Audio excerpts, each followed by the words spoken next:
The 9th Regional Conference of the African Women in Leadership Organization with the theme Unleashing the Power, Inspiring Greatness was held at the M Plaza Hotel, Accra, Ghana from the 29th of March to the 1st of April 2017. It was a homecoming for AWLO and quite nostalgic as the conference venue was where AWLO started 9 years ago. Your Excellency, Mrs. Rebecca Kufuor, First Lady of the Republic of Ghana, Her Excellency, Mrs. Samira Kamia, Second Lady, our Chairperson, Ambassador Musake of Zimbabwe, our Founder, Elisha Atai, AWLO BOT members, our very special guests, AWLO VPs, coordinators, members, distinguished ladies and gentlemen. AWLO has created a platform and AWLO has spent months in preparing the content. All that remains now is you. We're here today as an organization targeted at unearthing the potential of women, discussing a theme that has the word power in it. Is not a word that is usually associated with women. Not because women are not powerful, but because society thinks differently of a woman who is powerful in inverted commas. My thoughts when I was making notes for this opening remarks, and as I glossed over the theme, unleashing power, inspiring change, is can the world really handle the power of women if we truly unleash that? I look forward to seeing how we can change the world with knowledge. So at the end of the day, we ask ourselves this question: why do we gather together?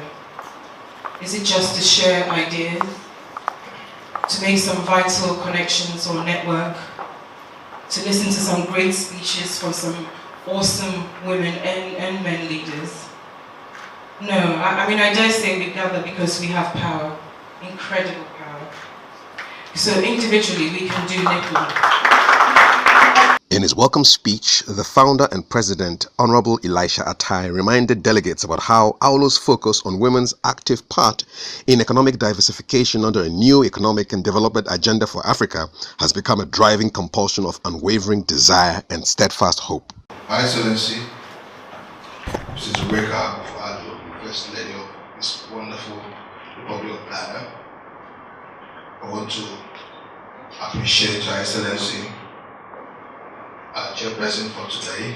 The being of diplomatic corps, I'm talking of Ambassador Musaka, the Ambassador of Zimbabwe, Her Excellency, the Second Lady of this beautiful country.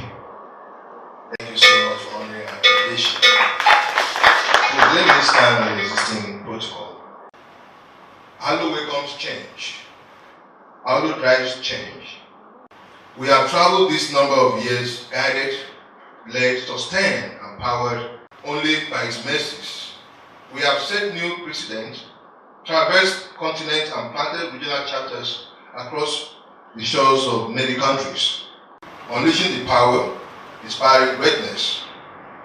We salute our host country, Ghana, positioned on the threshold of fresh leadership under the new elected president, Nana Akufo-Addo, and his amiable wife, Her Excellency Rebecca Kufuor, who kindly granted us audience and assured AWLO of not only attending this conference. Together, I focused on how women can actively play a part in economic diversification under a new economic and development agenda for Africa has become a driving compulsion of unwavering desire and steadfast hope.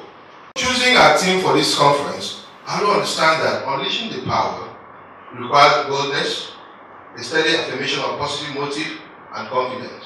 Looking ahead in excitement to next year's event, it gives me honor to announce that AWLO will celebrate its decade-long existence and achievements in the grand style that is typical of our events. What I'm trying to say here is that next year we're going to be 10, and we'll be celebrating our 10th anniversary live in Abuja. So I'm inviting everyone else to this. I invite you all, dear delegates, to enjoy the pleasure and history of this great country. Let our strength summon your strength. Let our best for transformation grow yours. Let our conflicts unravel your conflicts. let our resolution call forth your hope. Let our journey in history unleash the power and inspire the greatness within you and within all of us. I thank you for your patience and kind audience. Great African men of God, I salute you. I say, Akwaba. The conference was well attended and was declared open by Ambassador Pavlin Mukasa, Zimbabwean ambassador to Ghana and Dean of the Diplomatic Corps. I would like to be on record that when AWLC 2017 was held in Accra, Ghana, Honorable Elisha Tay received a standing ovation. If you may please all rise. It takes a very great man to venture into the world where we are trying to empower women. Thank you, Honorable Elisha. The fruits of your hard work are here for anyone to appreciate how one's man's idea has led to such achievement for the benefit of women and youth within Africa.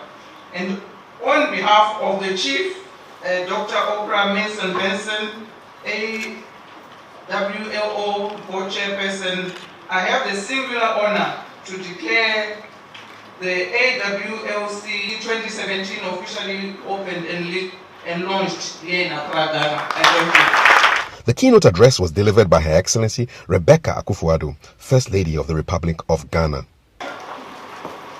Ladies and gentlemen, the most distinguished First Lady of Ghana and Africa.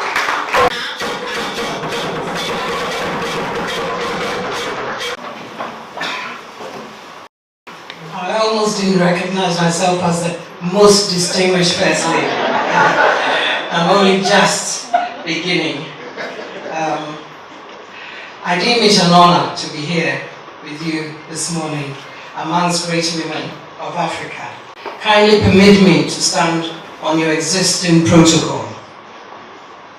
I am delighted to be here with you today. When I accepted to be a keynote speaker at this African Women in Leadership Conference, I knew I would be addressing a distinguished audience of women leaders, and I feel truly honored by your invitation. Permit me to congratulate AWLO on 9 years of excellent service to mankind. Women, especially in Africa, work hard, but without the corresponding success. We must change the narrative. Being here today in this very room filled with incredible women shows that the narrative is already being changed. You will not find a harder working group of people than the women in Africa. Our hard work must pay. It is not only in politics that we ought to take leadership positions. It is in the world of business, finance, agriculture, social entrepreneurship, ICT, manufacturing, and many more.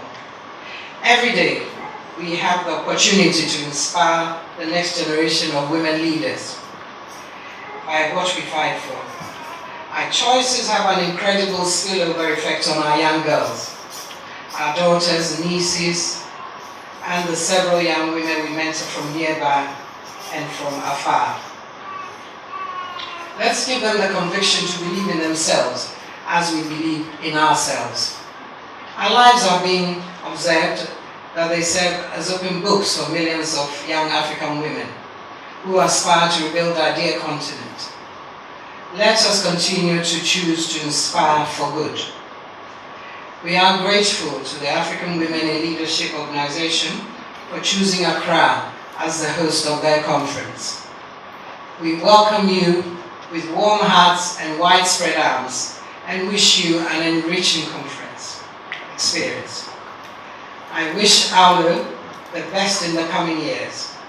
Continue to unleash your power and inspire greatness to change the world. You are all very welcome. Akwaba.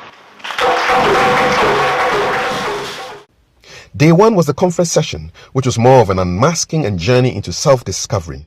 Participants were able to open up, look inwards, and find their true self. The unmasking was heralded by the presentation of Fatima Ali Mohammed, who unveiled the power of the brand called You. The president and founder of AWLO, Mr. Elisha Tay, all dignitaries from the embassies and consulates, all protocols observed. I say Akwaba, Karibu, and welcome to my presentation. I know everybody talks about, you live only once. Please, it's a wake-up call. You live every day, you die only once. This is your brand purpose. Once you identify what you're here to do and why you're here to do it, you start your journey. This is what branding is not. It's not about describing yourself on a CV. It is not about praising yourself. I mean, I've seen some things, in brochures and stuff, and, we put down a lot of details. In all that, you miss out on who you truly are. You may be awesome, but if you don't present yourself well, you're just like anybody else. You ask yourself, who are you? Where are you coming from? Where do you want to go? There's something called a brand value. Because even as companies, when they buy brands, they ask you, what's your brand asset? What's your brand value? It's not about buying the company. If your brand is not worth anything in terms of equity or market share, no one's interested. What do you stand for? And in terms of brand identity, what is the image you carry?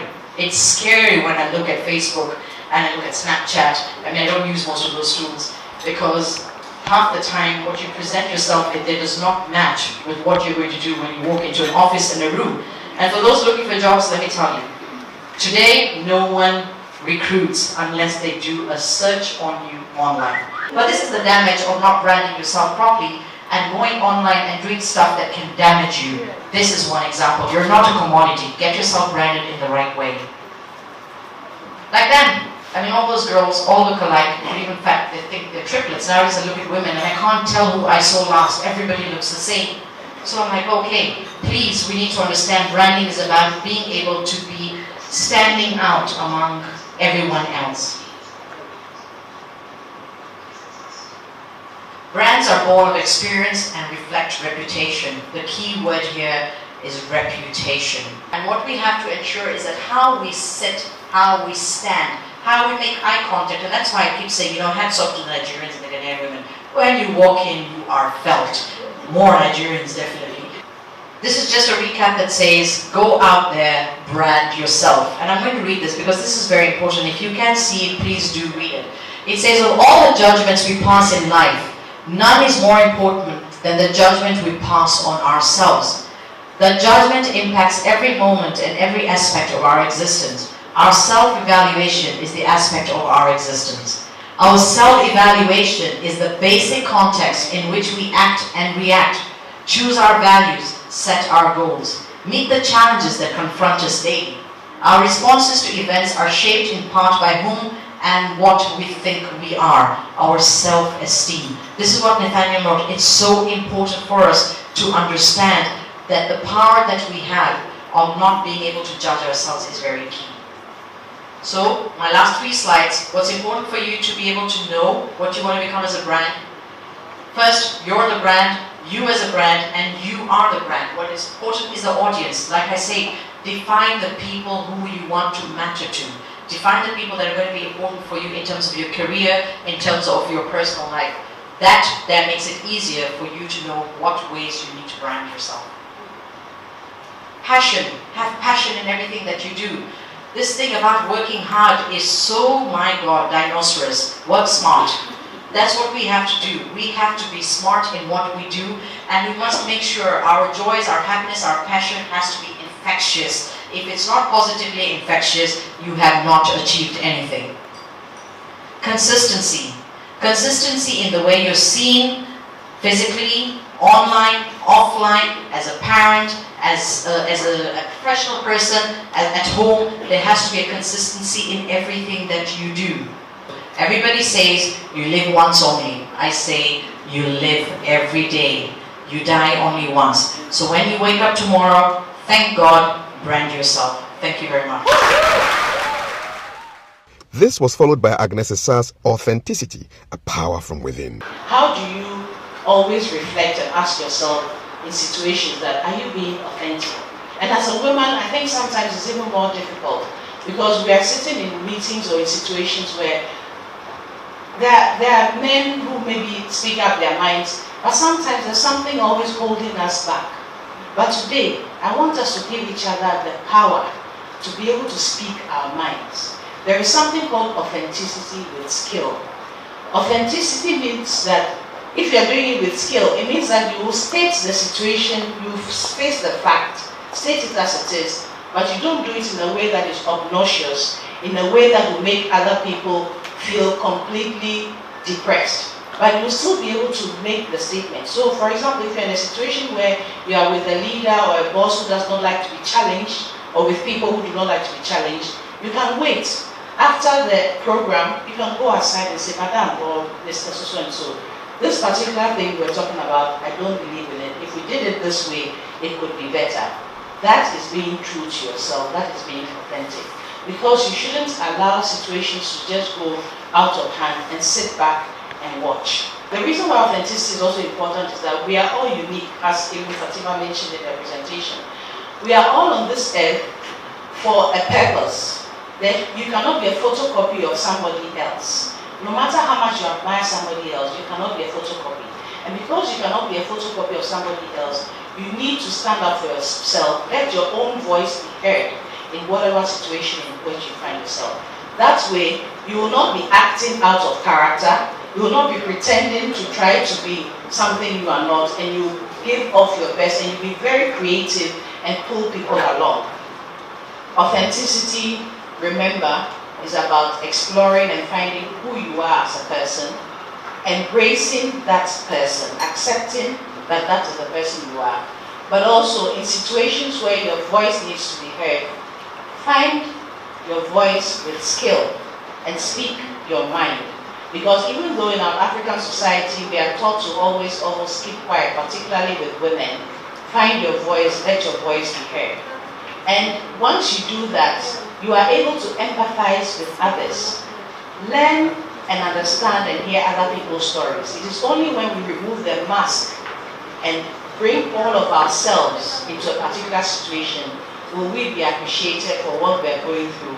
And it's the only way we can then together create a powerful force on this continent called Africa.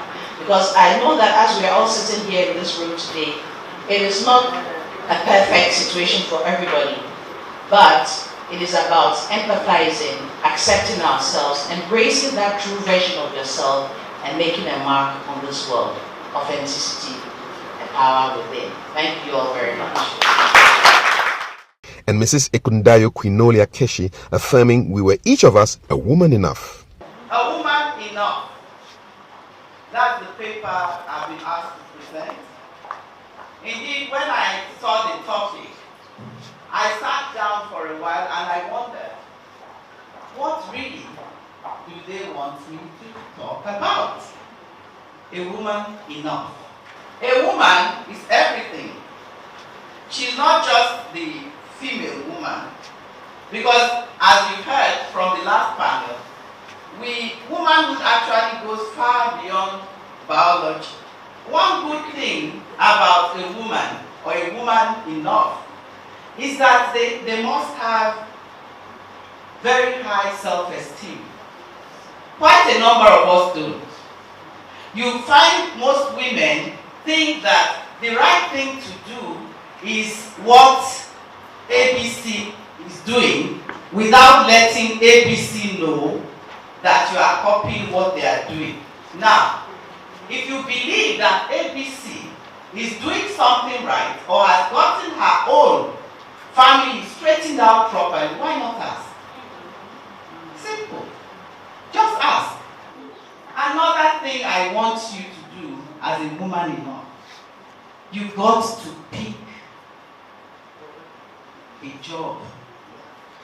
I will say, because of my reading, look into the creative industry. You see how powerful you all are? It's because you have the creative industries in you. You are practicing. People look at me and say, why do you sell all your secrets away? Very soon, everybody will be doing what you do.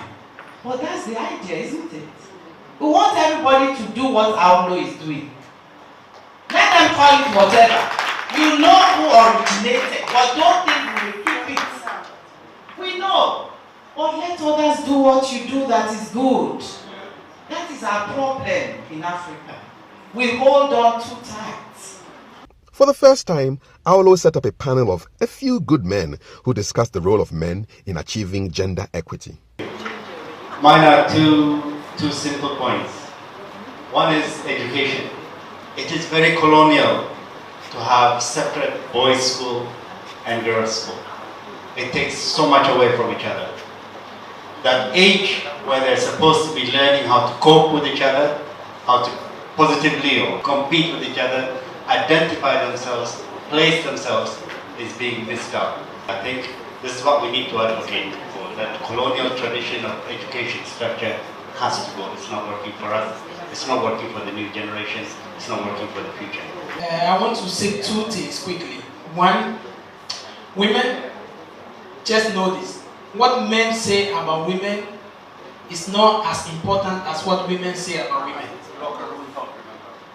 It's very important that you women begin to radiate light to other women. If there's any woman anywhere who is in any bondage, you are not free. There are so many successful women out there. What we have failed to do is to point them out to our daughters. And we keep using men as the yardstick of success. So the woman, the girl child grows up thinking, for me to be successful, or for me to be recognized for my success, I need to be as great as highly. And that is almost impossible because by the mere fact that she's a woman, honestly, men, we are intimidated by you. Think about this. We dress, we drive, we do everything to impress you. Women, you guys dress, do everything to compete against each other.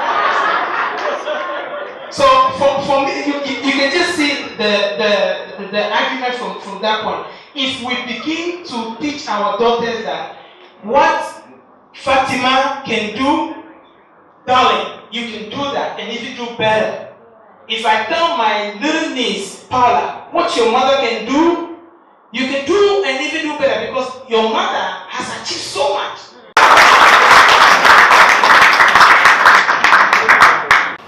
I remember when we started the One Mother, One Child, with our girl child project, making sure that we get our girls off the streets. And those that can't afford to go to school, we ask our members and the public to pick up at least one child and educate. When we started it, we discovered that we need to also add the boy child to it. If you don't prepare our boys too, then we'll be in trouble. They won't be able to even handle the women. The development we are running is to make sure in some part of it we're developing our boys. But the organization, first of all, is to prepare our women to become great leaders.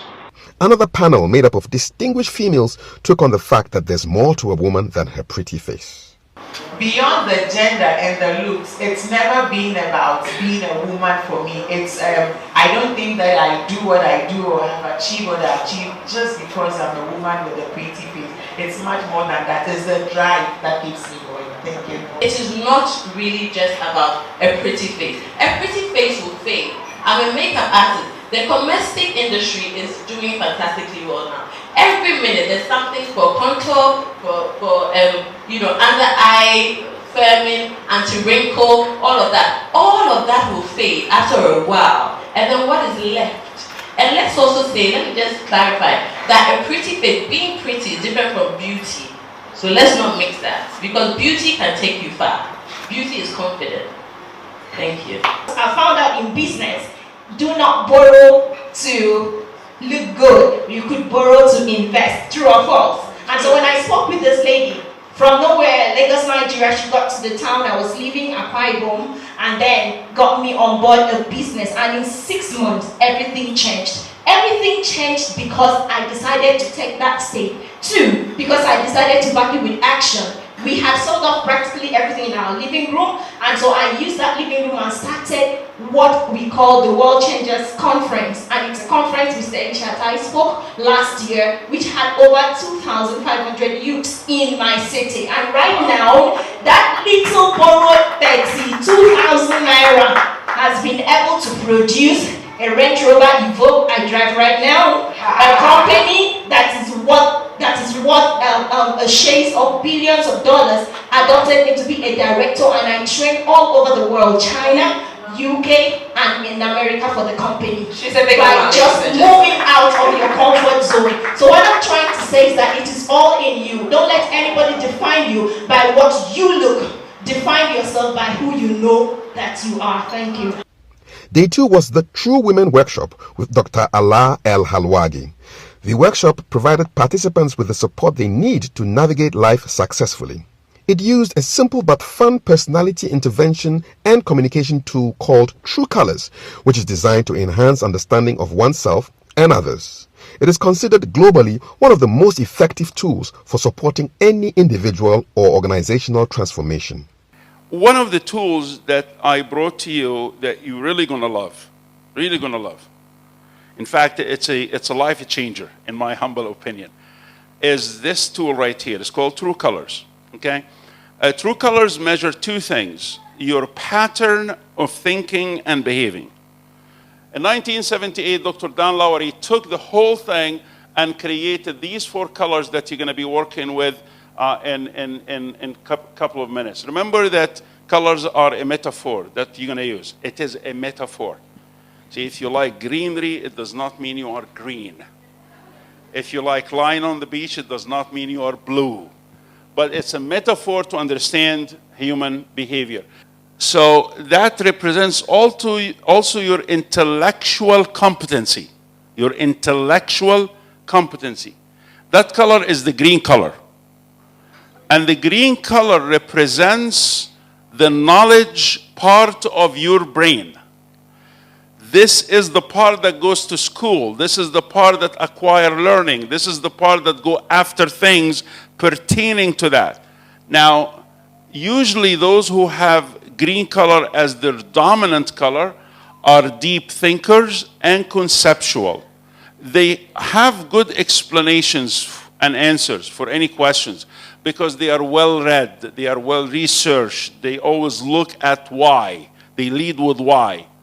They value intelligence, justice, and they are usually impartial. And they are idealistics and non-conformist. Green will be the last color to come on board with anything unless it makes sense to them. And they are excellent problem solvers.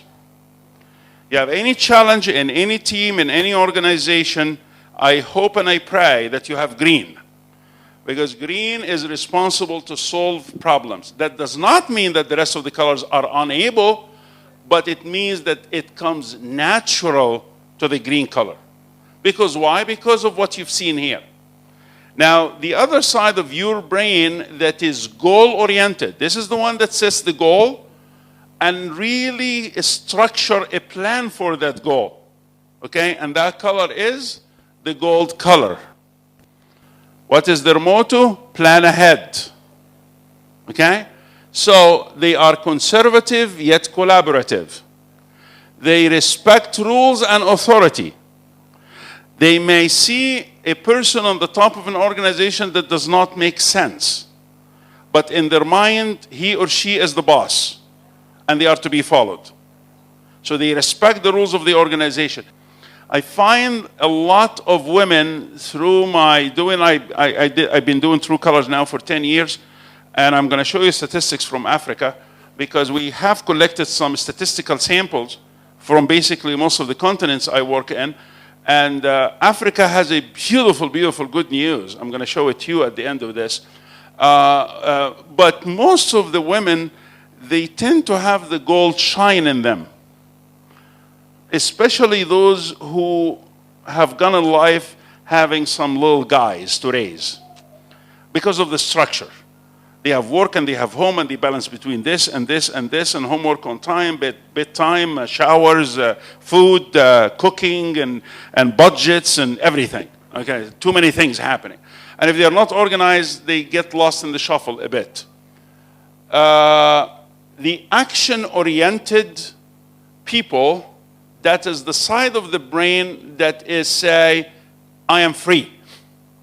The freedom, it's excitement. That's the excitement part of your personality. Orange is a rare color, by the way. So action-oriented for the orange. Orange is where is the action. That's their motto. If there is no action, more than likely you're not going to find the orange, okay? They are spontaneous, they are witty, they live in the here and now. They are very enthusiastic, and they stimulate energy, pump energy into the system. When you are around an orange, you feel the energy. You feel it radiate towards you. They value excitement, they are very skilled people, and they like to challenge. They enjoy the competition, and they are troubleshooter. Look at the difference. Look at the difference. The orange side of your personality is a troubleshooter if it's an orange, and it's a problem solver if it's a green. So the orange may not have the solution to the problem, but they tell you there is a problem here. Now, the people-oriented side of our personality, is the relationship and the sense of harmony, and that's the blue in us. To love and be loved is their motto, and let me qualify that. I always say that. If you are blue, it does not mean that you are standing by the door of your organization every morning expecting to give a hug and a kiss for everyone that goes through the door. That's not what blue is. But blue is always looking for significance and meaning. It's a very genuine color. Very, very genuine. If you have blue on the first two cards, that's a beautiful thing. They are great contributors to whatever task they are in or cause they are working on. If you have a blue in your team, that's what makes the team gel together, is the blue color. They value integrity and harmony, and they are romantic. Let me give you a parenting example about the blue color in particular. The blue child is a very sensitive child, and that's a beautiful thing.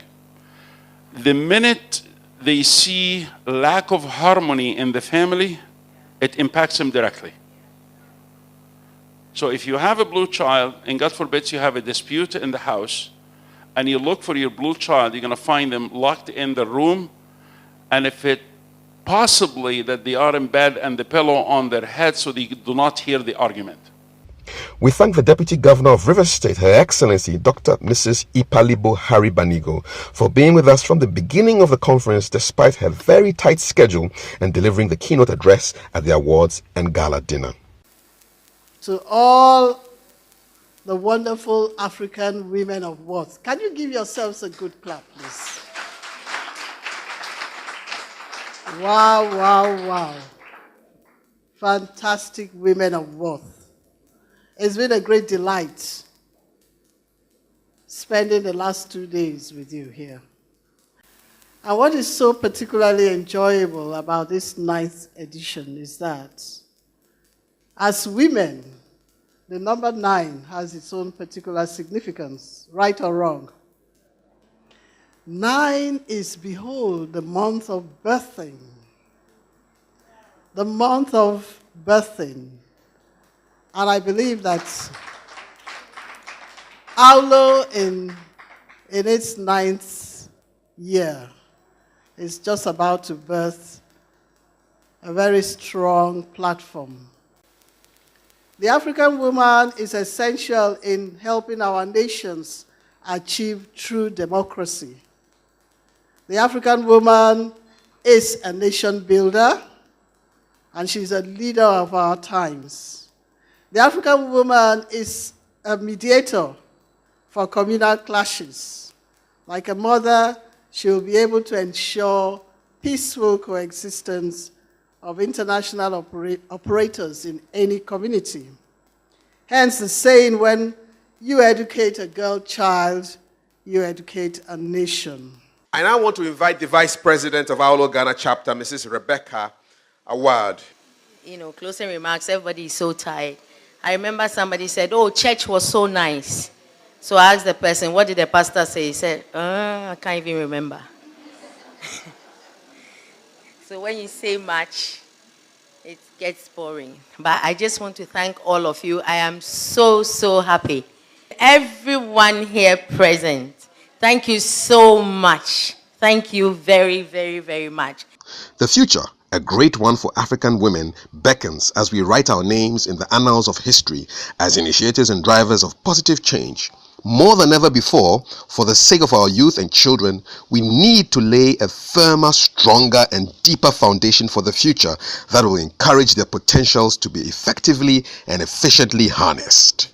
We thank all the executive members of AWLO and every individual who sacrificed their time and resources to ensuring this conference was successful. May God bless you.